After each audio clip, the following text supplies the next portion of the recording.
दोस्तों, अमेरिका का federal reserve chairman TV पे आकर बोलता है कि हम इन्फ्लेशन को क्रश कर देंगे, जीरो टॉलरेंस और कोई मर्सी नहीं। और इसको सुनते ही मार्केट तुरंत बेट लगाती है कि ओह, इंटरेस्ट रेट बढ़ने वाले हैं क्योंकि इन्फ्लेशन को मारने की बात हो रही है। लेकिन बिहाइंड द सीन्स प्लान बिल्कुल उल्टा चल रहा है। रेट्स ऊपर नहीं बल्कि नीचे लाने की तैयारियां हो रही हैं। और अगर ये प्लान काम करता है तो ये सिर्फ रेट कट नहीं होगा बल्कि एक पूरा इकोनॉमिक रीसेट होगा, जिसका असर स्टॉक मार्केट से लेके प्रेशियस मेटल जैसे गोल्ड पे जबरदस्त पड़ेगा। क्योंकि सोचो, जब central bank publicly inflation fight करने का नाटक करे लेकिन असली में रेट्स कम कर दे जिससे पैसा सस्ता हो जाए और इन्फ्लेशन की डेफिनेशन ही चेंज कर दी जाए, तो मार्केट्स में क्या होता है, कौन जीतता है और कौन हारता है। आज मैं आपको स्टेप बाय स्टेप दिखाऊंगा कि ट्रंप एडमिनिस्ट्रेशन और नए फेड चेयरमैन केविन वॉर्श के बीच क्या खेल चल रहा है, क्यों America higher interest rate afford ही नहीं कर सकता, और वो 3 स्टेप की प्लेबुक क्या है जिससे रेट्स गिरेंगे और एक मैसिव बूम ट्रिगर होगा। वीडियो को एंड तक देखना क्योंकि लास्ट में मैं एक छोटा सा लेकिन इंपॉर्टेंट एंगल भी टच करूंगा जिसमें हमें यह पता लगेगा कि इस पूरे सेटअप का मेटल्स के लिए क्या मतलब हो सकता है। तो चलो शुरू करते हैं।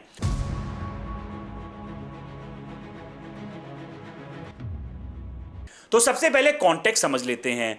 अमेरिका में लोग इन्फ्लेशन से परेशान और फ्रस्ट्रेटेड हैं क्योंकि पिछले 5 सालों में प्राइसेस प्रैक्टिकली डबल हो गए कुछ कैटेगरीज में, लेकिन सैलरीज वो वही की वही घिसट रही हैं। और इधर लॉजिक काफी सिंपल है, अगर प्राइसेस डबल हो जाएं और इनकम भी डबल हो जाए तो कोई प्रॉब्लम नहीं होती क्योंकि बैलेंस बना रहता है। लेकिन जब प्राइसेस रॉकेट की तरह ऊपर चले जाएं और इनकम एक साइकिल की स्पीड से बढ़े तो पब्लिक का गुस्सा वो जायज होता है। और ये इन्फ्लेशन कोई नॉर्मल इन्फ्लेशन नहीं है, ये 1970s वाले लेवल को टच कर रही है। वही डेकेड जब अमेरिका गोल्ड स्टैंडर्ड से हटा था, डॉलर हर साल डीवैल्यू हो रहा था और अमेरिकन इकोनॉमी हाइपर इन्फ्लेशन के एज पर खड़ी थी। और गिरती ग्रोथ और हाई इन्फ्लेशन ने स्टैगफ्लेशन जैसी बीमारी सामने लाई थी। और अब ये देखकर लोग डर रहे हैं और कह रहे हैं कि क्या हम 1970s का रिपीट वापस देख रहे हैं।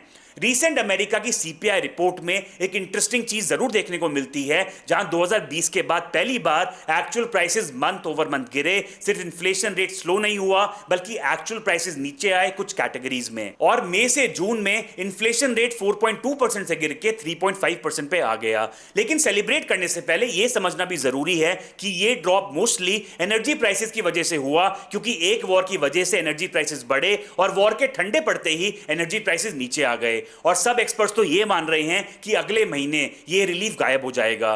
तो असली सवाल ये उठता है कि इस सिचुएशन में फेड क्या करेगा। तो इधर एंट्री होती है नए फेड चेयरमैन केविन वॉर्श की।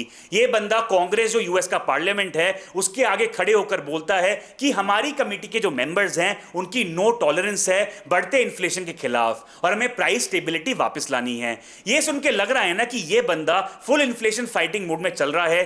ट्रेडर्स ने तो यहां तक बेट लगाना शुरू कर दिया था कि ये सब सुन के कि नेक्स्ट फेड मीटिंग में तो रेट हाइक आ रहा है, इन्फ्लेशन को क्रश करने के लिए रेट्स बढ़ने वाले हैं। एक ट्रेडिशनल प्लेबुक की तरह लग रहा है, राइट? लेकिन यहां पे स्टोरी में ट्विस्ट आ जाता है, क्योंकि जो वॉर्श पब्लिकली बोल रहा है और जो एक्चुअली में होने वाला है, इन दोनों के बीच में जमीन आसमान का फर्क हो सकता है। और इसका सबसे बड़ा क्लू हमें मिलता है बॉन्ड मार्केट से। दोस्तों, अगर आपने कभी भी जानना हो कि असली में इकोनॉमी में क्या हो रहा है तो पॉलिटिशियन की स्पीच मत सुनो, पर बॉन्ड मार्केट को जरूर देखो, क्योंकि पैसा वो कभी झूठ नहीं बोलता। तो अब देखो क्या हुआ। जैसे ही वो कूलर देन एक्सपेक्टेड इन्फ्लेशन की रिपोर्ट आई तो इन्वेस्टर की एक्सपेक्टेशन चेंज हो गई कि फेड इन्फ्लेशन से लड़ने के लिए अब रेट हाइक नहीं करेगा और शायद से रेट कट भी कर दे। इसीलिए इन्वेस्टर शॉर्ट पीरियड बॉन्ड जैसे 6 मंथ और 1 ईयर बॉन्ड को लेने भागे कि आज ही हायर यील्ड वाले जो बॉन्ड्स हैं उन्हें बुक कर लेते हैं, जिसकी वजह से डिमांड बढ़ी, इसकी वजह से बॉन्ड के प्राइसेस बढ़े और यील्ड्स वो नीचे आ गई। लेकिन ध्यान से सुनो, जैसे जैसे हम यील्ड कर्व पे आगे बढ़ते हैं और 2 ईयर, 10 ईयर, 20 ईयर और यहां तक कि 30 ईयर वाले बॉन्ड्स के यील्ड्स को देखते हैं तो उधर सीन बिल्कुल उल्टा हो जाता है। लॉन्ग टर्म यील्ड्स रिकॉर्ड तोड़कर ऊपर की तरफ भाग रहे हैं और ये हमें बता रहा है कि मार्केट एक्सपेक्ट कर रही है कि शॉर्ट टर्म में तो रेट्स नहीं बढ़ेंगे, लेकिन लॉन्ग टर्म में गवर्नमेंट की बोरिंग कॉस्ट ऊपर जा रही है क्योंकि यील्ड्स रिकॉर्ड तोड़ रहे हैं। और यही वो चीज है जो यूएस गवर्नमेंट अफोर्ड नहीं कर सकती, क्योंकि देखो, अमेरिका अभी अपने कर्जे पे सालाना $1 ट्रिलियन से ज्यादा का ब्याज भर रहा है और फिस्कल ईयर 2026 में ये फिगर ट्रेंड से भी ऊपर चल रही है। और 2025 के शुरुआत में ट्रंप के ट्रेजरी सेक्रेटरी स्कॉट बेसेंट ने खुल की ये चीज बोली कि प्रेसिडेंट ट्रंप और मैं, हम दोनों 10 ईयर ट्रेजरी यील्ड पे ज्यादा फोकस्ड हैं, यानी फेड रेट पे नहीं बल्कि 10 ईयर यील्ड पे ज्यादा फोकस कर रहा है। क्योंकि समझो, 10 ईयर यील्ड ही सबका असली बेंचमार्क है। मॉर्टगेजेस, कार लोन्स, बिजनेस लोन्स और यहां तक कि गवर्नमेंट की खुद की बोरोइंग कॉस्ट सब इससे लिंक्ड होती हैं और इस टाइम वही 10 ईयर यील्ड रिकॉर्ड ब्रेक करके ऊपर की साइड भाग रही है।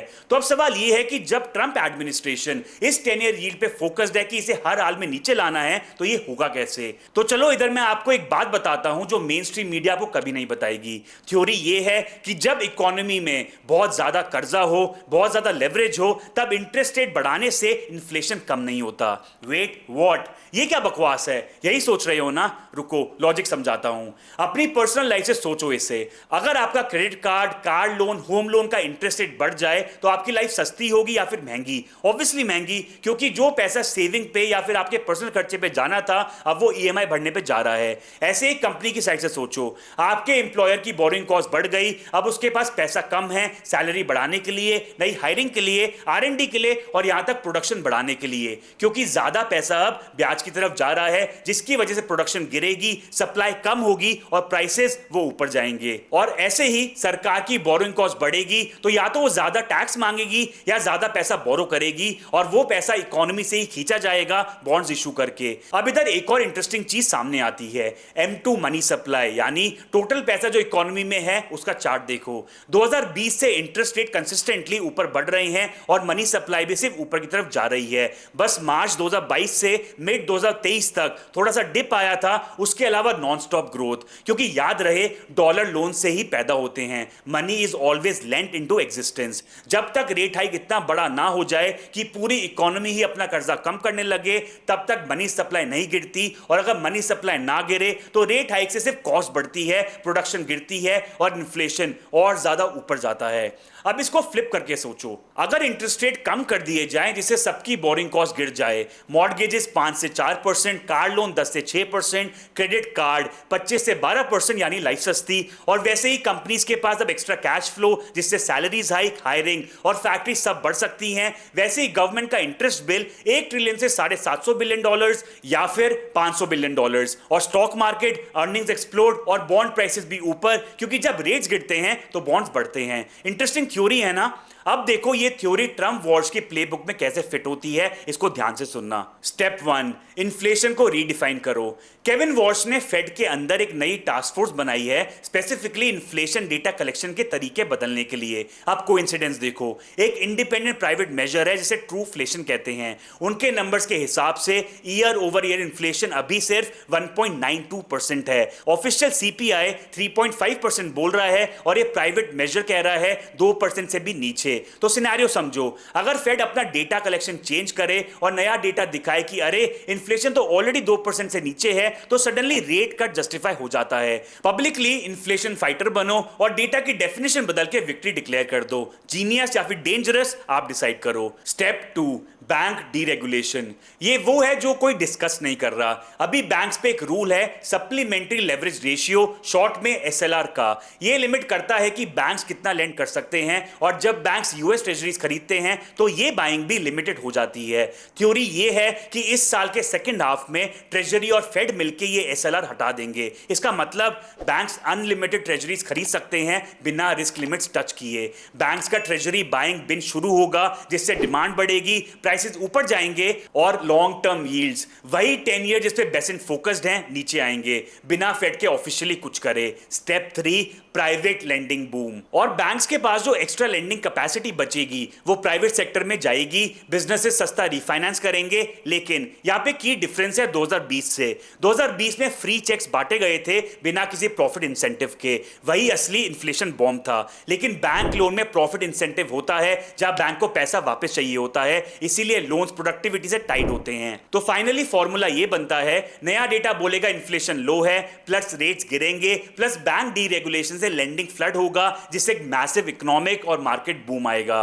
और ट्रंप एडमिनिस्ट्रेशन के मिड टर्म इलेक्शन के टाइम पे बूम से बेटर और क्या गिफ्ट हो सकता है। और हां, जाते जाते एक छोटा सा पॉइंट जो मैंने आपको स्टार्टिंग में वादा किया था, अगर ये प्लेबुक सच में चलती है जहां नॉमिनल रेट्स नीचे करे जाते हैं लेकिन ग्राउंड लेवल इन्फ्लेशन तो ऊपर ही रहेगी, जिससे रियल रेट यानी nominal minus inflation negative territory की तरफ जा रहे होंगे। और इतिहास गवाह है दोस्तों, ऐसे इन्वायरमेंट में हार्ड एसेट जैसे गोल्ड सिल्वर सबसे ज्यादा अटेंशन पकड़ते हैं। और ऊपर से अगर लेंडिंग बूम आया बैंक की साइड से तो इंडस्ट्रियल डिमांड वाले जो मेटल्स हैं जैसे कॉपर और सिल्वर, उनको भी बड़ा पुश मिल सकता है। बस इतना ही, पर याद रखना दोस्तों, ये फाइनेंशियल एडवाइस बिल्कुल नहीं है, ये प्योर एनालिसिस है आपको कुछ नया सिखाने के लिए। कमेंट्स में जरूर बताना इस प्लेबुक का सबसे बड़ा विनर आपको कौन लगता है, स्टॉक्स, बॉन्ड या फिर मेटल्स। लाइक करो कुछ नया सीखा हो, सब्सक्राइब करो और बेल आइकन दबा दो। मिलते हैं अगली वीडियो में। मैं हूं आपका दोस्त सत्य गुप्ता।